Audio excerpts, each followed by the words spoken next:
रक्षाबंधन का दिन भाई बहन के लिए साल का सबसे खास दिन होता है। लेकिन क्या हो उधर यही दिन उनकी जिंदगी का सबसे अजीब और डरावना मोड़ बन जाए। प्रेरणा मोहित की छोटी बहन थी। 3 साल पहले हुए एक दर्दनाक कार एक्सीडेंट में उनके मम्मी पापा नहीं रहे। तब से मोहित ही माँ बाप बनकर प्रेरणा की देखभाल कर रहा था। आज रक्षाबंधन था और घर में सुबह से ही एक प्यारा सा हंगामा मचा हुआ था। इस बार गिफ्ट में नया फोन चाहिए तुझे? हाँ, फोन चाहिए मुझे।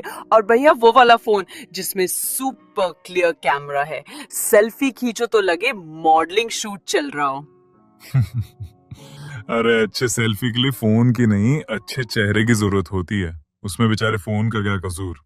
काश राखी की जगह मिर्ची की माला ही बांध देती, तब शायद आपको समझ आता। अच्छा बाबा, नाराज मत हो, ला दूंगा अच्छा सा फोन मेरी प्यारी बहना के लिए, पक्का।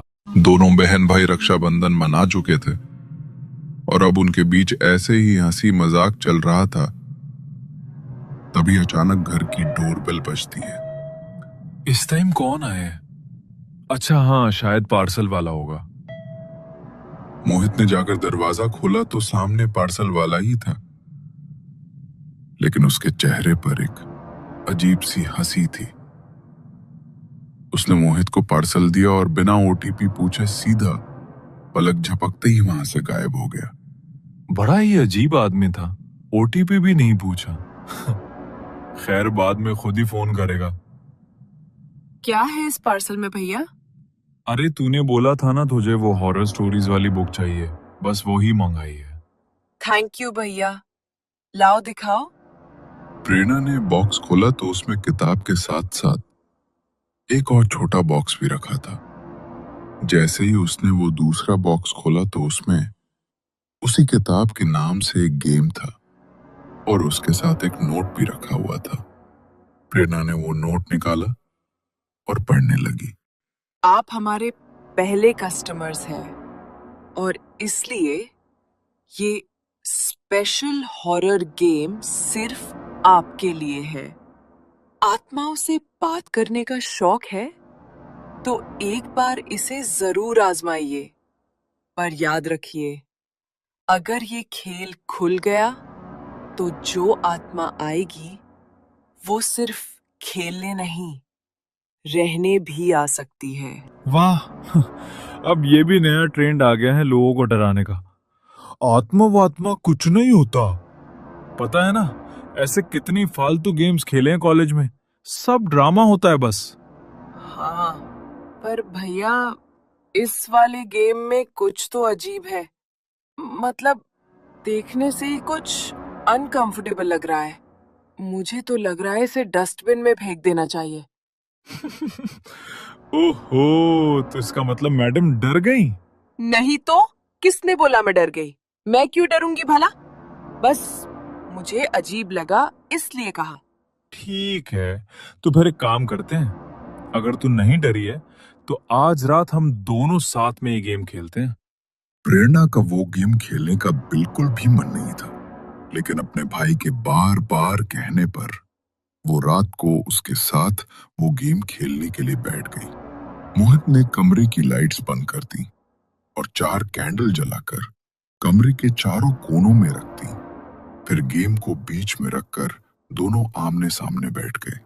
देख, सबसे पहले हमें इस बोर्ड पर ये सिक्का घुमाना है और उसके बाद बोलना है, अगर कोई आत्मा यहाँ है तो हमारे सामने आए, और फिर 3 बार ताली बजानी है। बस इतना ही करना है। रहने देते हैं ना भैया, मुझे ये सब बिल्कुल भी अच्छा नहीं लग रहा। सच में मुझे बहुत अजीब सा महसूस हो रहा है। अरे पगली, कुछ नहीं होगा, मैं हूं ना तेरे साथ। मेरे रहते तुझे कुछ हो सकता है क्या? तू बस मेरे ऊपर भरोसा रख, चल ट्राई करते हैं। मोहित और प्रेरणा ने बोर्ड पर रखे सिक्के पर हाथ रखा। धीरे धीरे सिक्के को गोल घुमाया और फिर उसे बोर्ड के बीच में रख दिया। इसके बाद दोनों ने एक साथ कहा, अगर इस कमरे में कोई आत्मा मौजूद है तो हमें अपने यहाँ होने का एहसास कराओ। यह सवाल पूछकर दोनों ने 3 बार ताली बजाई। कमरे में कुछ पल के लिए सन्नाटा छा गया। कोई हलचल नहीं, कोई आवाज नहीं, सब कुछ वैसा ही शांत था। लेकिन तभी मोहित जोर जोर से हंसने लगा। भैया, आप इस तरह हंस क्यों रहे हो? आपको कुछ हो तो नहीं गया भैया? अरे यार, तू कितनी बड़ी डरपोक है। तेरा चेहरा देखकर तो मेरी हंसी रुक ही नहीं रही। कुछ नहीं है इस गेम में, कोई आत्मा वात्मा नहीं आती, सब फालतू का टाइम पास है। चल बंद कर इसे अब। मोहित ने गेम बोर्ड से सिक्का उठाया और बोर्ड को फोल्ड करके बिस्तर पर रख दिया। लेकिन जैसे ही वो दोनों पीछे मुड़े, वो बोर्ड अपने आप फिर से जमीन पर उसी तरह खुला हुआ रखा था। तभी उनके कानों में कुछ अजीब सी आवाज पड़ी और जब उन्होंने धीरे से पीछे मुड़कर देखा तो बोर्ड अब बिस्तर पर नहीं था, बल्कि जमीन पर खुला हुआ रखा था और उसके ऊपर वही सिक्का भी रखा हुआ था। भैया, अभी तो आपने ये बोर्ड फोल्ड करके बेड पर रखा था, तो ये नीचे कैसे आ गया? और ये तो बिल्कुल उसी जगह पर वैसे ही रखा है जैसे पहले था। देखिए, आप मेरे साथ कोई मजाक तो नहीं कर रहे ना? नहीं प्रेरणा, मैंने कुछ भी नहीं किया। मुझे खुद भी समझ नहीं आ रहा है ये सब कैसे हो रहा है। अब वो दोनों बुरी तरह घबरा चुके थे। तभी अचानक कमरे का दरवाजा अपने आप बंद हो गया और कमरे में एक अजीब सी ठंडक फैल गई। खिड़कियां अपने आप खुल गईं और बहुत तेज हवा चलने लगी। लेकिन इतनी जोरदार हवा के बावजूद कमरे के चारों कोनों में रखी मोमबत्तियां बुझी नहीं। भैया, मुझे बहुत डर लग रहा है। प्लीज इस रूम से बाहर चलते हैं ना? हाँ छोटी, डर मत। मैं दरवाजा खोलने की कोशिश करता हूँ। वो दोनों भागते हुए दरवाजे की तरफ गए, लेकिन लाख कोशिशों के बाद भी दरवाजा खुलने का नाम नहीं ले रहा था और कमरे में फैल रही वो ठंडक अब और भी ज्यादा बढ़ती जा रही थी। तभी उनके कानों में एक अजीब सी आवाज पड़ी, जैसे कोई कमरे में बहुत जोर जोर से सांसें ले रहा हो। उन्होंने हिम्मत करके पीछे मुड़कर देखा, लेकिन वहां कोई नहीं था। तभी मोहित का शरीर जोर जोर से कांपने लगा। वो अचानक हवा में उठा और सीधा सामने की दीवार पर जाकर टकराया। उसके सिर पर जोर से चोट लगी और खून बहने लगा। भैया, भैया, ये सब क्या हो रहा है? आपके सिर से तो खून बह रहा है। हमें ये गेम नहीं खेलना चाहिए था भैया। मोहित इस हालत में नहीं था कि कुछ बोल सके। प्रेरणा जल्दी से अपनी अलमारी की तरफ भागी, एक कपड़ा निकाला और मोहित के सर से खून पोंछकर उसके माथे पर वो कपड़ा कसकर बांध दिया। धीरे धीरे कमरे में छाई हुई ठंडक थोड़ी कम हुई और तेज चलने वाली हवाएं भी अब शांत होने लगी। उन्हें लगा शायद सब कुछ अब ठीक हो गया है, लेकिन तभी उन्हें वहां किसी के कदमों की धीमी आहट सुनाई दी। भैया, ऐसा लग रहा है कि अभी भी हमारे अलावा कोई और मौजूद है। शायद हमें वो गेम दोबारा खेलकर ये बोलना चाहिए कि जो भी आत्मा यहाँ है, प्लीज यहाँ से चली जाए। तुम ठीक कह रही हो प्रेरणा। हमने ये गेम खेल के बहुत बड़ी गलती कर दी, लेकिन अब जब इसे शुरू कर ही दिया है तो इसे खत्म भी हमें ही करना होगा। दोनों ने फिर से वो गेम बोर्ड उठाया, बोर्ड के ऊपर रखे सिक्के पर हाथ रखा और उसे धीरे धीरे गोल घुमाया। हम जानते हैं कि हमारे पास यहाँ कोई आत्मा मौजूद है, लेकिन हम अब इस खेल को खत्म करना चाहते हैं। जो भी आत्मा इस जगह पे है, कृपया यहाँ से चली जाओ। हमारा इरादा तुम्हें परेशान करने का नहीं था। कुछ देर के लिए सब कुछ बिल्कुल शांत हो गया, लेकिन थोड़ी देर बाद बोर्ड पर रखा वो सिक्का तेजी से गोल गोल घूमने लगा। कमरे में फिर से वो ठंडक बढ़ने लगी। इससे पहले कि वो कुछ समझ पाते, अचानक खुद ब खुद कमरे का दरवाजा खुला। पीछे से कसकर किसी ने मोहित के बालों को पकड़ा और उसे घसीटते हुए कमरे से बाहर ले गया। मोहित जोर जोर से घसीटता चला जा रहा था और प्रेरणा उसके पीछे पीछे भाग रही थी। भैया, भैया। अचानक घसीटते घसीटते मोहित घर के दूसरे कमरे के बाहर जाकर रुका, लेकिन मानो जैसे उसे किसी ने हवा में उठाया। कुछ देर बाद मोहित के पैर जमीन पर आकर टिके, लेकिन जैसे तो वो अपने होश में नहीं था। उसने अपना सर कमरे के दरवाजे में मारना शुरू किया। उसके सर पर पहले ही चोट लगी थी और प्रेरणा ने उसके सर पर जो कपड़ा बांधा था वो भी अब खून से भर चुका था। मोहित की ऐसी हालत देखकर प्रेरणा को कुछ भी समझ नहीं आ रहा था। वो डरते हुए उसके पास गई। उसने मोहित को रोकने की बहुत कोशिश की। भैया, आपको क्या हो गया भैया? प्लीज ऐसा मत कीजिए, आपको कुछ हो जाएगा। मोहित अचानक रुका। प्रेरणा अपने स्कार्फ से उसके माथे से निकला खून साफ करने लगी। तभी मोहित ने अपने माथे से उसका हाथ हटाया और बड़ी ही भयानक मुस्कुराहट के साथ उसे देखने लगा। उसने उसकी गर्दन पकड़ी और उसे दूर फेंक दिया। वो उसकी ओर देखता हुआ बड़े ही भयानक तरीके से हंसने लगा और हंसते हुए अपने हाथ पैरों पर उल्टा घूम गया और अपने हाथ पैरों के सहारे सीढ़ियों से नीचे उतरने लगा। उसे इस तरह देख प्रेरणा की जान हलक को आ गई थी। मुझे कुछ भी करके भैया को बचाना होगा। मैं खुद किसी आत्मा का सामना नहीं कर सकती। भगवान जी प्लीज मेरी मदद करो, मुझे बाहर जाना होगा। उनके घर से कुछ दूरी पर एक मंदिर था। प्रेरणा वहीं पर जाना चाहती थी, इसलिए वो जल्दी से नीचे उतरी। लेकिन इससे पहले वो दरवाजे तक पहुंच पाती, सीढ़ियों के नीचे छिपे मोहित ने उसके पैर को पकड़कर खींच लिया और वो सीधी जमीन पर गिर पड़ी। मोहित उसे देखकर पागलों की तरह हंसते लगा। आत्माओं को बुलाने का बहुत शौक था ना तुम्हें? तो लो, अब मैं आ गई। पर अब तुम मुझसे दूर क्यों भाग गए हो? देखो, हम दोनों से बहुत बड़ी गलती हो गई, लेकिन प्लीज मेरे भैया को छोड़ दो, मेरे भैया को जाने दो। हम तुम्हें परेशान नहीं करना चाहते थे। No no no no no. तुम मुझे बुला सकते हो अपनी मर्जी से, लेकिन जाऊंगी तो मैं खुद अपनी मर्जी से, और वो भी तुम दोनों को लेकर। मैं बिल्कुल अकेली हूँ, मेरे साथ कोई है ही नहीं, इसलिए मुझे तुम्हारी आत्मा चाहिए, हमेशा हमेशा के लिए। नहीं नहीं, मैं अपने भैया को कुछ नहीं होने दूंगी।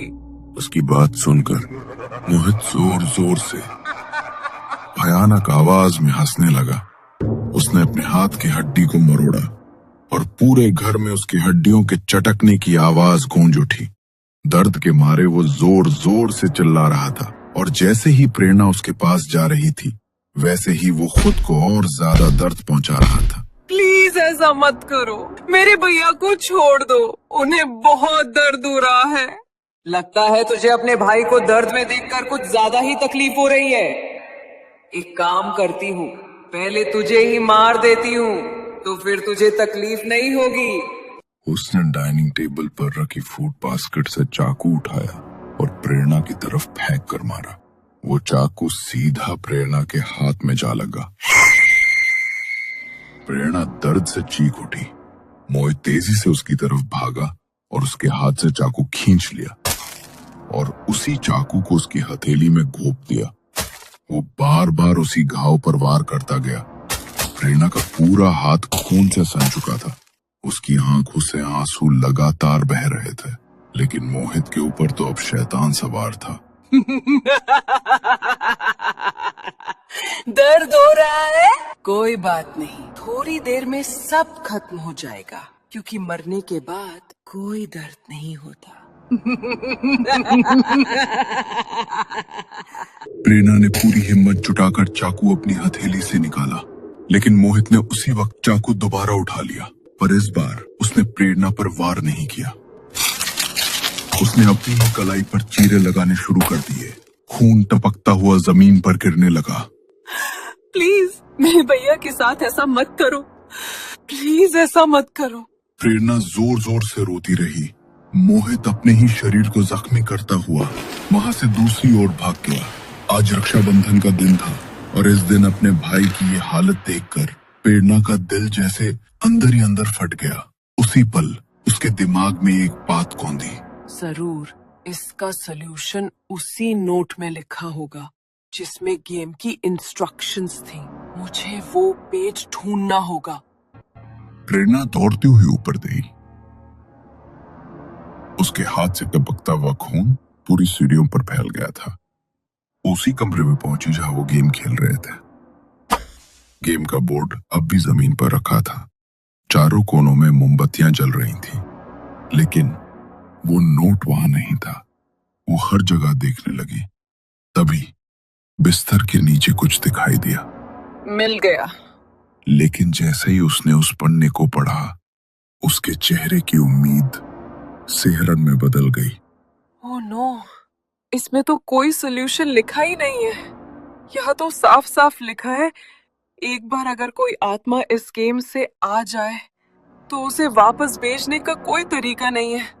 गॉड, प्लीज मेरे भैया को बचा लो। मैं अपने भैया को नहीं खोना चाहती। प्रेरणा भगवान से प्रार्थना करती हुई जोर जोर से रोने लगी। लेकिन तभी उसे कुछ गिरने की आवाज आई, जैसे कुछ बहुत तेज आवाज के साथ गिरा हो। वो कमरे के बाहर की तरफ भागी और उसने देखा कि मोहित सीढ़ियों से नीचे गिरा हुआ है। वो नीचे गई तो मोहित के अंदर कोई हलचल नहीं हो रही थी। उसने मोहित को सहलाया, लेकिन मोहित का पूरा शरीर खून सा सुना हुआ था और वो पूरी तरह ठंडा पड़ चुका था।